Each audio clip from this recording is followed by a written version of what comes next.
নমস্কার, সুপ্রভাত। যখন মানুষ খুব জটিল একটা পরিস্থিতির মধ্যে পড়ে, কেউ না কেউ তাকে সেখান থেকে মুক্তির জন্য নিয়ে আসে। ঠিক সেরকমভাবেই আমাদের এই দেশেই হয়েছিল ভক্তি আন্দোলন, তার পুরোধা গৌরাঙ্গ চৈতন্যদেব। সেটা নিয়ে আজকে কথা থাকবে গুরুকথায়, সঙ্গে আপনাদের জন্য রাশিফল সহ যোগ বিস্তৃত আলোচনা, সমৃদ্ধ আলোচনায় আপনাদের প্রত্যেককে সুপ্রভাত এবং স্বাগত জানিয়ে আমি স্বাগত জানাচ্ছি এই অনুষ্ঠানের মূল কাণ্ডারি ভৃগর্ষি জাতক আপনাদের প্রিয় পণ্ডিতজিকে। স্বাগত পণ্ডিতজি, আপনাকে পণ্ডিতজিকে স্বাগত জানাচ্ছি। নমস্কার। নমস্কার। আচ্ছা, যেটা বিষয় সেটা হচ্ছে যে আজকেও আরেকবার বলে দিতে হচ্ছে, শ্রাবণী অমাবস্যা। আমরা শ্রাবণে দেখি যে বাবার মাস এবং এই সময় বাবার পুজো অর্চনা হয়। এই যে তারকনাথ বাবা, অনেকে জানেন না যে তার সঙ্গে একটা তন্ত্রের বিরাট যোগ রয়েছে। আবার সেই তন্ত্রের সঙ্গে মা কালীর যোগ রয়েছে এবং তারাপীঠের একটা যোগ রয়েছে। তার জন্যেই কি শ্রাবণী অমাবস্যা এতটা গুরুত্বপূর্ণ পণ্ডিতজি?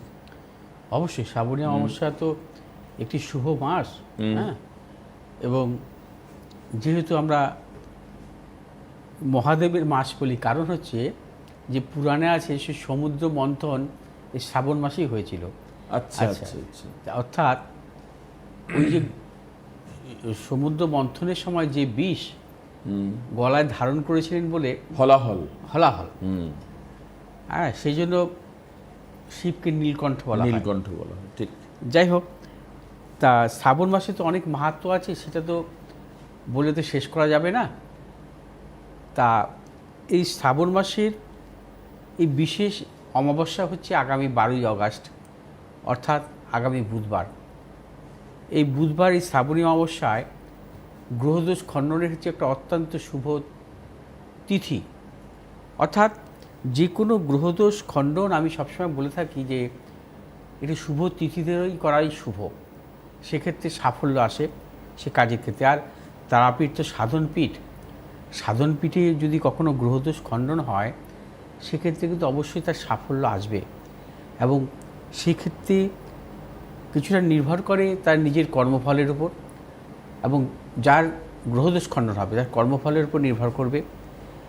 এবং তার পাশাপাশি যে ভাবে গ্রহদোষটা খণ্ডন হবে, যে গ্রহদোষ খণ্ডন করবে সেখানেও কিন্তু থাকতে হবে বিশেষ একটা মাহাত্ম্য। আমি যদি মনে করি যে আমি একটা কোনো হোটেলে বসে 10 জনকে নিয়ে গ্রহদোষ খণ্ডন করলাম, আমি আমার বাড়ির ফ্ল্যাটে নিয়ে গ্রহদোষ খণ্ডন করলাম, সেটা কিন্তু কার্যকরী সেভাবে হয় না। আমি দেখেছি অনেকে করে, আমি এগুলোকে বিশ্বাস করি না। আমি মনে করি যে আপনি গ্রহদোষ খণ্ডন করবেন একটি বিশেষ জায়গায়, অর্থাৎ কোনো মন্দিরে যেখানে সর্বদা পুজো হয়, পুজো পাঠ হয়, সেখানে করুন। ঠিক তেমনি আমি আমার সর্বমঙ্গলা মায়ের মন্দিরেও গ্রহদোষ খণ্ডন করি, এবং তার সাথে সাথে সাধনপীঠেও কিন্তু গ্রহদোষ খণ্ডন হয়। আপনারা প্রত্যেকেই জানেন, আমি যখন লিঙ্কটা দিই তখন কিন্তু সর্বমঙ্গলা মায়ের মন্দিরেও আপনাদের পুজো হয় গ্রহদোষ খণ্ডনের। এবং তার পাশাপাশি যে যজ্ঞের অনুষ্ঠান করি আমি, মহাযজ্ঞ, মহাশ্মশানে এবং সাধনপীঠ তারাপীঠে, সেই মহাযজ্ঞর অনুষ্ঠানেও আপনাদের নাম গোত্র সহ এবং আপনাদের যে গ্রহদোষ খণ্ডন হচ্ছে সেগুলো কিন্তু আমি করে থাকি, এবং মহাযজ্ঞে আহুতি দেওয়া হয়। অনেকেই আসতে পারেন না, সেক্ষেত্রে তাদেরকে আমি ভিডিও দিয়ে দিই। অতএব আগামী শ্রাবণী অমাবস্যায় আপনারা মূলত আর 1-2 দিনের মধ্যেই কিন্তু যোগাযোগ করে নেবেন, কারণ সোমবার রাত থেকে আমি সবাইকে লিঙ্ক দেওয়া শুরু করব পুজোর, এবং সেই জন্য কিন্তু আমি ক্লোজ করে দেবো। যাই হোক, আসবো আজকের মূল কথা। আজ থাকবে গুরুকথায় গৌরাঙ্গ মহাপ্রভুকে নিয়ে বলবো। আজ হচ্ছে কৃষ্ণপক্ষের নবমী তিথি, দিবা 1টা 34 মিনিট পর্যন্ত, তারপরে দশমী তিথি শুরু হবে। আজ হচ্ছে বৃদ্ধি যোগ, দিবা 11টা 20 মিনিট পর্যন্ত, তারপর ধ্রুবযোগ।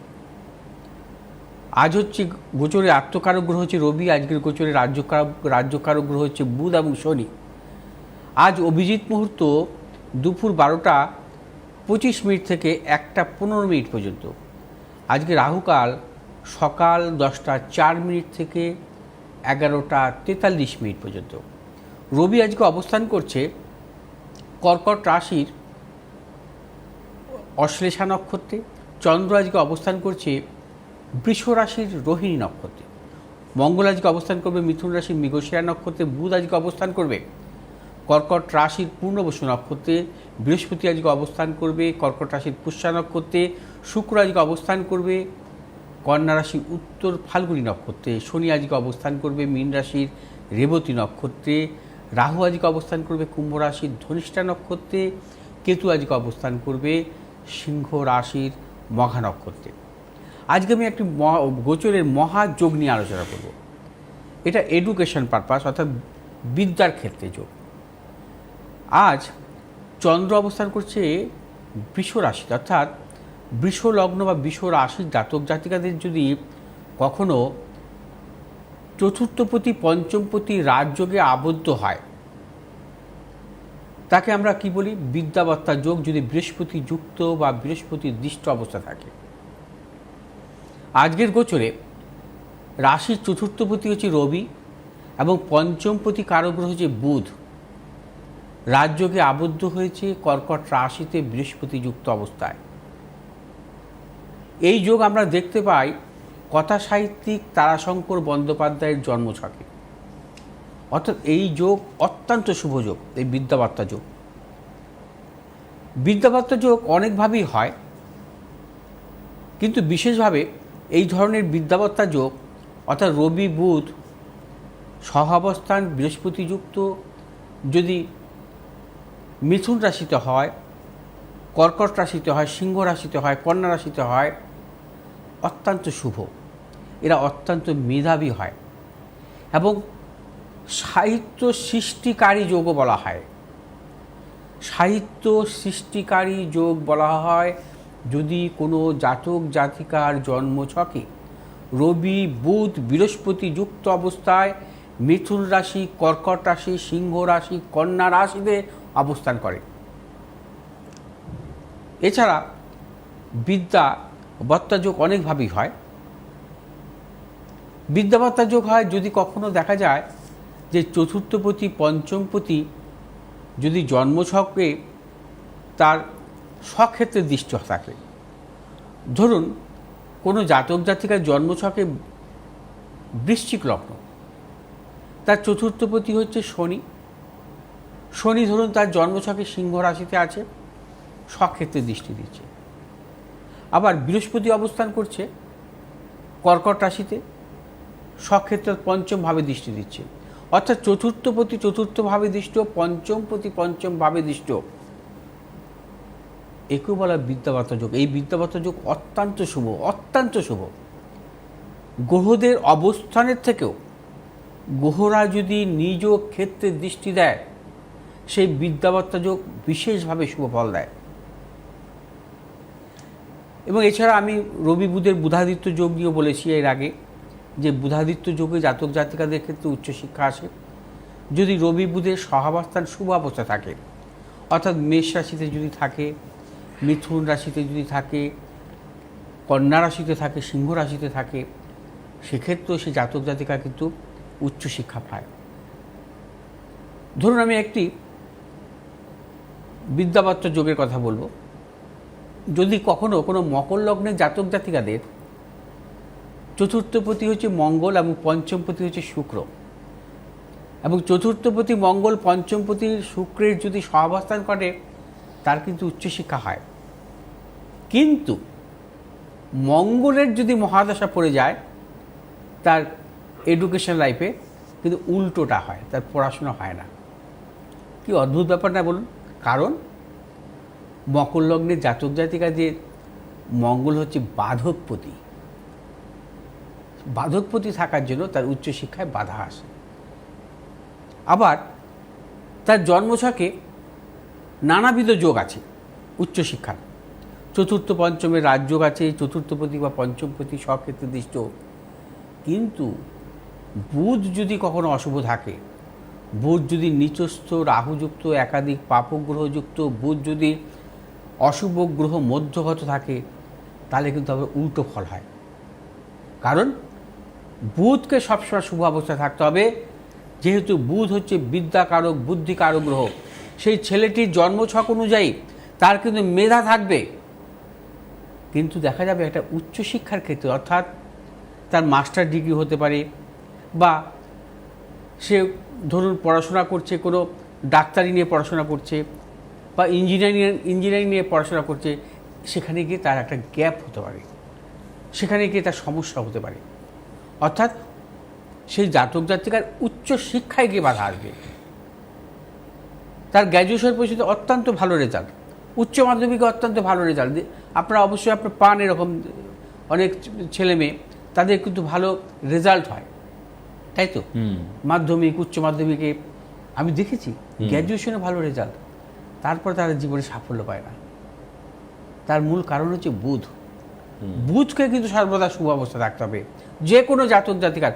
উচ্চশিক্ষার ক্ষেত্রে বুধ যদি তার জীবন মানে স্বক্ষেত্রে না থাকে, বা স্বক্ষেত্রে বলছি, বুধ যদি শুভ অবস্থা না থাকে, উচ্চশিক্ষায় তার কিন্তু বাধা আসে। আমি দেখেছি একটি ছকে যে সেই জাতকের বৃশ্চিক লগ্ন চতুর্থভাবে শুক্র বৃহস্পতি বসে আছে, সাংঘাতিক রেজাল্ট। গ্র্যাজুয়েশনে সে হচ্ছে আপনার গিয়ে সেকেন্ড ক্লাস পেয়ে গেল। কেন হলো এটা? ওই যে নিচস্থ বুধ ছিল মীন রাশিতে, আচ্ছা, নিচস্থ বুধ মীন রাশিতে, রাহুর দশা পড়ে গেল, ব্যাস শেষ।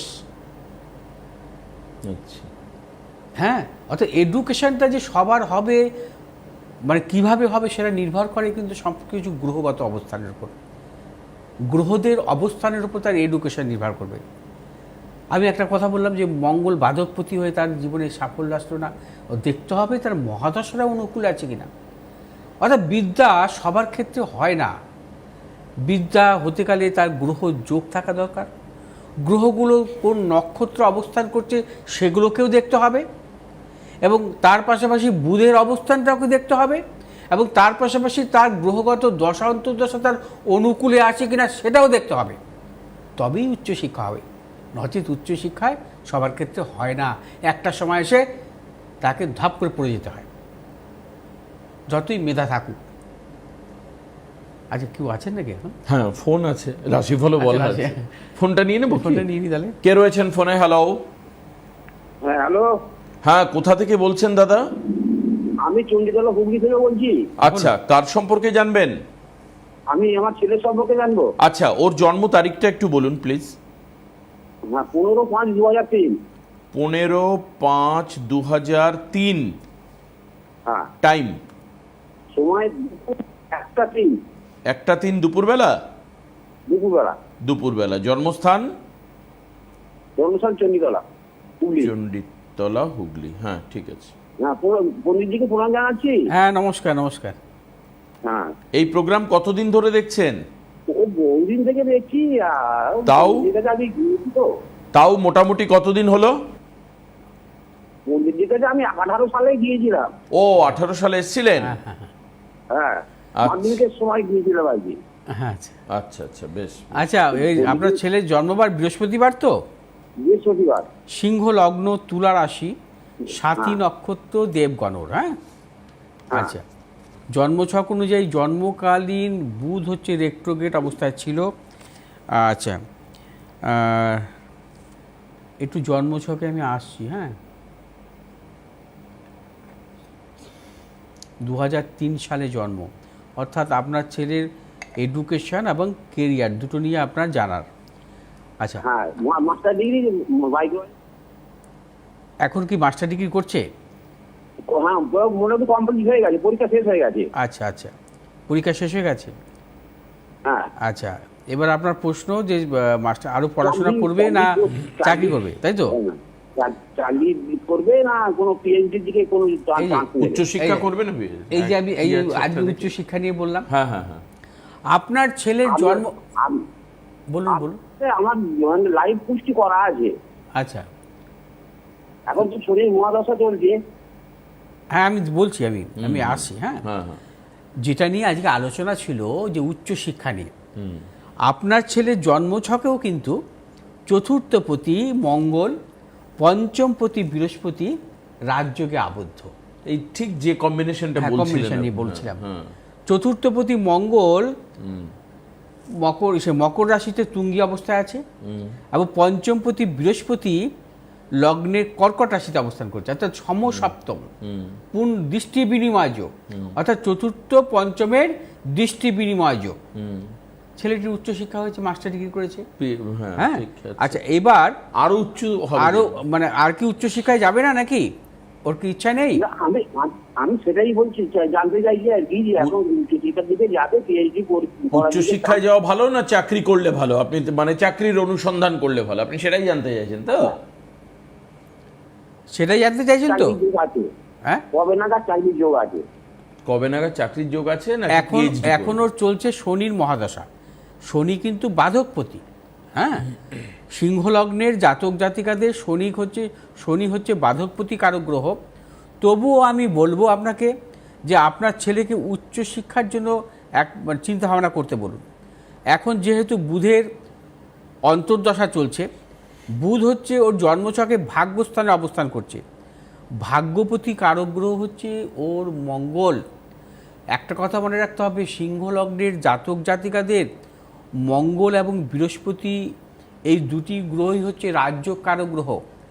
মঙ্গল যেহেতু এর জন্মছকের তুঙ্গি অবস্থায় আছে, মঙ্গল যেহেতু জন্মছকের ছক ক্ষেত্রে দৃষ্টি আছে, ওর জীবনে ভাগ্য বিড়ম্বনা আসবে না বা কর্ম বিড়ম্বনাও আসবে না।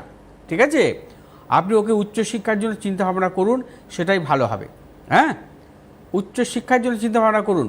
অন্তর্দশাটা এখনও ভালো আছে, বুধের অন্তর্দশা, এরপরে শুক্রের অন্তর্দশা আসবে, অতএব উচ্চশিক্ষাটা ওর হবে।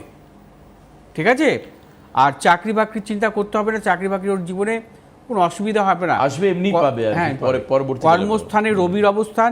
আর অ্যাকচুয়ালি যদি চাকরি চিন্তাও করে ছেলেটি, 2028 সালের জুলাই থেকে 2031 সালের আগস্ট, 2028 সালের জুলাই থেকে 2031 সালের আগস্ট, এই সময়টা থাকবে শুক্রের অন্তর্দশা। শুক্র হচ্ছে ওর জন্মছকের কর্মপতি কারক গ্রহ। এই শুক্রের অন্তর্দশায় কিন্তু ওর কর্মযোগ আছে। যাই হোক, আজকে আসবো মেষ রাশির জাতক জাতিকাদের ক্ষেত্রে। আজকের দিনটি শুভ, অর্থ লাভ। আজ আপনার যে কোনো শুভ কাজের ক্ষেত্রে দক্ষিণ পশ্চিম দিক অগ্রসরের সাফল্য। শুভ রং হচ্ছে আপনাদের লাল এবং সাদা। 3 সংখ্যার জাতক জাতকের ক্ষেত্রে শুভ, 1 সংখ্যার জাতক জাতকের ক্ষেত্রে অশুভ। বিশ্বরাশির জাতক জাতকের ক্ষেত্রে আজকের দিনটি নানাবিধ প্রতিকূলতা, শারীরিক মানসিক প্রতিকূলতা, অর্থনাশের প্রবল যোগ। শুভ দিক হচ্ছে দক্ষিণ পশ্চিম দিক। শুভ রং সাদা এবং হলুদ। আজ 1 সংখ্যার জাতক জাতকের ক্ষেত্রে শুভ, 2 সংখ্যার জাতক জাতকের ক্ষেত্রে অশুভ। মিথুন রাশির জাতক জাতকের ক্ষেত্রেও আজকের দিনটি নানাবিধ প্রতিকূলতা, সর্বক্ষেত্রে সতর্কতা অবলম্বন করবেন। আজ কর্মক্ষেত্রে গুপ্ত শত্রু, অর্থনাশের যোগ এবং ব্যবসায়ীদের ক্ষেত্রে সতর্কতা অবলম্বন করতে হবে। শুভ দিক উত্তর পশ্চিম দিক। শুভ রং হচ্ছে আপনাদের সবুজ এবং নীল। আজ 8 সংখ্যার জাতক জাতকের ক্ষেত্রে শুভ, 9 সংখ্যার জাতক জাতকের ক্ষেত্রে অশুভ। কর্কট রাশির জাতক জাতকের ক্ষেত্রে আজকের দিনটি বিশেষভাবে শুভ। অর্থ লাভ, কর্মক্ষেত্রে সাফল্য, ব্যবসার ক্ষেত্রে সাফল্য। কর্কট রাশির জাতক জাতিকারা আজ যে কোনো শুভ কাজের ক্ষেত্রে দক্ষিণ পশ্চিম দিক অগ্রসরের সাফল্য। কর্কট রাশির জাতক জাতিকাদের সাফল্য। কর্কট রাশির শুভ রং হচ্ছে সাদা এবং লাল। 8 সংখ্যার জাতক জাতকের ক্ষেত্রে অশুভ, 9 সংখ্যার জাতক জাতকের ক্ষেত্রে শুভ। সিংহ রাশির জাতক জাতকের ক্ষেত্রে আজকে যেটি শুভ, প্রবল অর্থ প্রাপ্তি এবং কর্মক্ষেত্রে শুভ, ব্যবসায়ীদের ক্ষেত্রে বিশেষভাবে শুভ। শুভ দিক হচ্ছে পশ্চিম দিক, দক্ষিণ দিক। শুভ রং হচ্ছে লাল এবং সবুজ। আজ 1 সংখ্যার জাতক জাতকের ক্ষেত্রে, 3 সংখ্যার জাতক জাতকের ক্ষেত্রে অশুভ। কন্যা রাশির জাতক জাতকের আজকে অর্থ লাভ, কর্মক্ষেত্রে সাফল্য, ব্যবসায়ীদের ক্ষেত্রে বিশেষভাবে শুভ। আজ যে কোনো শুভ কাজের ক্ষেত্রে দক্ষিণ পূর্ব দিকে অগ্রসর হবে। শুভ রং হচ্ছে আপনাদের সবুজ এবং নীল। তুলা রাশির জাতক জাতকের ক্ষেত্রে আজকের দিনটি নানাবিধ প্রতিকূলতা, আজ শারীরিক মানসিক প্রতিকূলতা, অর্থনাশ, গুপ্ত শত্রু বৃদ্ধি হতে পারে। আজ আপনার যে কোনো শুভ কাজের ক্ষেত্রে পূর্ব উত্তর দিকে অগ্রসর হবে, সাফল্য। শুভ রং হচ্ছে সাদা এবং নীল। আজ বৃশ্চিক রাশির জাতক জাতকের ক্ষেত্রেও আজকের দিনটি বিশেষভাবে শুভ। আজ অর্থ লাভ, কর্মক্ষেত্রে সাফল্য, ব্যবসায়ীদের ক্ষেত্রে শুভ এবং পেশাগত ব্যবসাতে যুক্ত আছেন বা শিল্পকলা জগতে যারা যুক্ত আছে অত্যন্ত শুভ। শুভ দিক হচ্ছে আপনাদের দক্ষিণ পশ্চিম দিক। শুভ রং হচ্ছে আপনাদের লাল এবং সাদা। ধনুরাশি জাতক জাতকের ক্ষেত্রেও আজকের দিনটি নানাবিধ প্রতিকূলতা, অর্থনৈতিক উন্নতির ক্ষেত্রে ব্যাহত, প্রিয়জনের সাথে মতানৈক্য, গুপ্ত শত্রু বৃদ্ধি হতে পারে। ধনুরাশি জাতক জাতিকারা আজ যে কোনো শুভ কাজের ক্ষেত্রে পূর্ব এবং উত্তর দিকে অগ্রসর সাফল্য। শুভ রং হচ্ছে আপনাদের হলুদ এবং নীল। মকর রাশি জাতক জাতকের ক্ষেত্রে আজকের দিনটি বিশেষভাবে শুভ। আজ আপনাদের অর্থলাভ, কর্মক্ষেত্রে সম্মান প্রাপ্তি, ব্যবসায়ীদের ক্ষেত্রে শুভ। শুভ দিক হচ্ছে পশ্চিম দিক, দক্ষিণ দিক। শুভ রং নীল এবং সাদা। কুম্ভ রাশি জাতক জাতকের ক্ষেত্রে আজকের দিনটি বিশেষভাবে শুভ, কর্মক্ষেত্রে সাফল্য, ব্যবসায়ীদের ক্ষেত্রে সাফল্য, সন্তানের সাফল্য। শুভ দিক হচ্ছে পূর্ব এবং উত্তর দিক, শুভ রং নীল এবং সবুজ। মীন রাশি জাতক জাতকের ক্ষেত্রে আজকের দিনটি নানাবিধ প্রতিকূলতা, অর্থনৈতিক উন্নতির ক্ষেত্রে ব্যয় হতে প্রিয়জনের সাথে পতানিক ও গুপ্ত শত্রু বৃদ্ধি হতে পারে। মীন রাশি জাতক জাতিকারা যে কোনো শুভ কাজের ক্ষেত্রে পশ্চিম দিক, দক্ষিণ দিকে অগ্রসরের সাফল্য। শুভ রং হচ্ছে আপনাদের হলুদ এবং সাদা। 7 সংখ্যার জাতক জাতকের ক্ষেত্রে শুভ, 3 সংখ্যার জাতক জাতকের ক্ষেত্রে অশুভ। আজ থাকবে গুরু কথায় গৌরাঙ্গ মহাপ্রভুকে নিয়ে বলবো, বোধহয় সময় খুব অল্প আছে আজকে। না ঠিক আছে, হয়ে যাবে আশা করি। আর আপনাদেরকে বলে রাখি যে 20 তারিখে জামশেদপুর, 21 তারিখ মেদিনীপুর, 29 তারিখ বর্ধমান, 30 তারিখ দুর্গাপুর আসানসোল, 3 তারিখ হচ্ছে মেচেদা, 4 তারিখ কৃষ্ণনগর, 5 তারিখ মালদা, 6 তারিখ শিলিগুড়ি, 7 তারিখ বহরমপুরের জন্য যোগাযোগ করবেন। হ্যাঁ, শুরু করুন। ভারতের মহান আধ্যাত্মিক গুরুদের কথা বলা অসম্পূর্ণ থেকে যাবে যদি বাংলার নবজাগরণের অন্যতম শ্রেষ্ঠ ব্যক্তিত্ব মহান বৈষ্ণব সাধক শ্রী চৈতন্যদেবের কথা না বলা হয়। আজকের পর্বে মহাপ্রভু শ্রী চৈতন্যদেব 1486 সালের এক দোল পূর্ণিমায় বাংলার শিক্ষা ও সংস্কৃতি চর্চার তৎকালীন পীঠস্থান নবদ্বীপে জন্মগ্রহণ করেছিলেন গৌরাঙ্গ। নিম গাছের ছায়ায় তিনি জন্মেছিলেন, তাই নাম রাখা ছিল নিমাই। তার জন্মের বহু পূর্বেই একাধিক প্রাচীন শাস্ত্রে তার আবির্ভাব সম্পর্কে ভবিষ্যৎবাণী করা হয়েছে। পরবর্তীতে তিনি কৃষ্ণ সাধনায় নিজেকে সম্পূর্ণভাবে বিলিয়ে দিয়ে হয়ে উঠলেন মহাপ্রভু শ্রী চৈতন্য। টোলে অধ্যাপনা ছেড়ে, সংসার ছেড়ে নিমাই যখন কৃষ্ণপ্রেমে মজেছেন, তখন তার কৃষ্ণনাম এবং নগর সংকীর্তন সেই সময় অসংখ্য যুবককে আকর্ষণ করে এবং তারা মহাপ্রভুর শিষ্যত্ব গ্রহণ করেন। পরবর্তীতে শ্রীক্ষেত্রে মহাপ্রভু হয়ে ওঠেন অসংখ্য বৈষ্ণব গুরু এবং পরম আশ্রয়।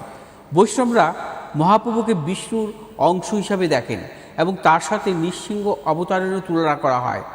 যুক্তি হিসেবে বলা হয়, মহাপ্রভু সিংহ রাশিতে জন্মেছিলেন। তার দেহের রং ছিল সিংহের ন্যায় সোনালী এবং উজ্জ্বল। তার কেশরাশি এবং হাঁটা চলা সাথেও সিংহের তুলনা করা হয়। সর্বোপরি তার ব্যক্তিত্ব ছিল রাজকীয়।